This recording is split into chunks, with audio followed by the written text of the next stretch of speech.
Ang tanong, how do Filipinos view criminology education?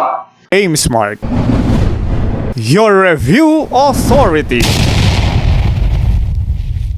Kung bago ka sa channel na ito, huwag kalimutang pindutin ang like, subscribe button, at notification bell para otomatiko kang maa-update sa mga latest videos na tiyak na makakatulong sa iyo.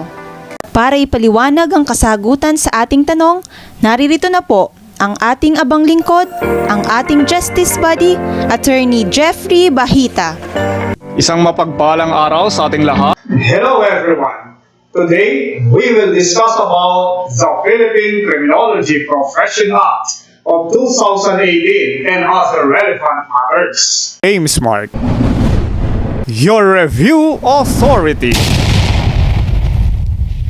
The flow of our discussion for today will be following a Q&A format. Some of the questions are coming from our subscribers who really want to know the answers to their respective questions. And we also have some questions that are material and relevant to the questions given by our subscribers. Let's start with question and answer regarding criminology education.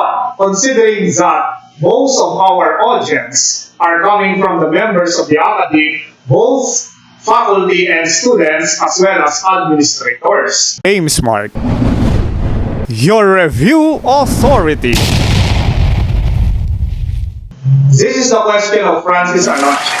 In the Philippines, how do Filipinos view criminology education? This is a very interesting question.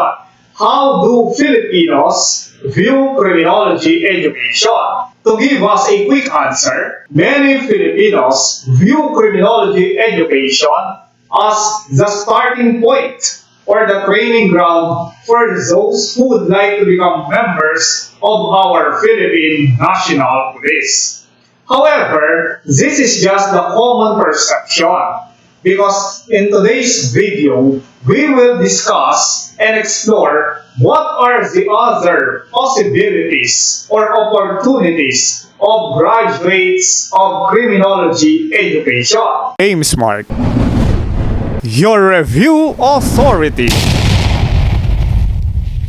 Under Republic Act number 11131, this was approved on November 8, 2018, particularly with respect to the definition of terms. In its letter E, criminology is defined as the scientific study of crimes, criminals, and victims. It also deals with the prevention and solution of crimes. With this definition, it is just correct that most of the Filipinos view criminology education as a training ground for those who would like to become members of the Philippine National Police, because criminology refers to the study of crimes and criminals. However, as I said earlier, criminology is not only limited to become members of the Philippine National Police, because this is an entire body of knowledge regarding crimes and criminals as a social phenomenon. Later on, we will discuss point by point what are the different opportunities or privileges of graduates of criminology education. Aim Smart, your review authority. And when we talk about education, the next relevant question is how to standardize and regulate criminology education.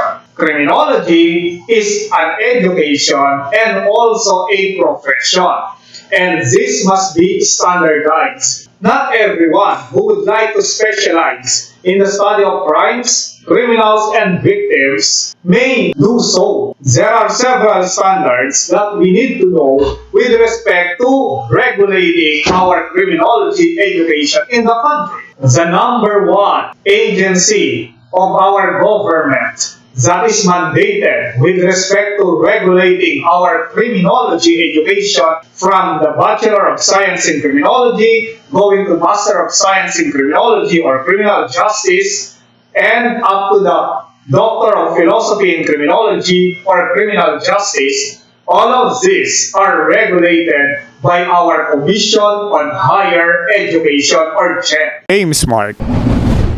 Your review authority. The curriculum serves as the roadmap to those who are involved in our criminology education. This curriculum prescribes what are the different courses or subjects and their corresponding units that a person should take and pass in order to have a degree in criminology education. As a backgrounder, we had previously the old curriculum for criminology education, and this is prescribed under CHED Memorandum Order number 21, Series of 2005. However, we now have CHED Memorandum Order number 05, Series of 2018. This is now the new curriculum for those who graduated from the K-12 program of our basic education. Aim Smart. Your review authority. Now, the next relevant question is, what are the new courses under the new curriculum? To start with, we have criminal law and jurisprudence. The second area, which is law enforcement administration. Let's go to the third area, which is forensic sciences, formerly known as criminalistics. The fourth area is crime detection and investigation. The fifth area, which was previously known as sociology of crimes and ethics, is now termed as criminology. This is the heart of the degree, Bachelor of Science in Criminology. The sixth area is about correctional administration. And an additional area, which is character formation under the new curriculum, has the following courses. One is nationalism and patriotism, and number two is about leadership, decision-making, management, and administration. These two courses were not present under the old curriculum. Nabitin ka ba sa ating talakayan? Panoorin mo ang iba pang videos ng ating Justice Body.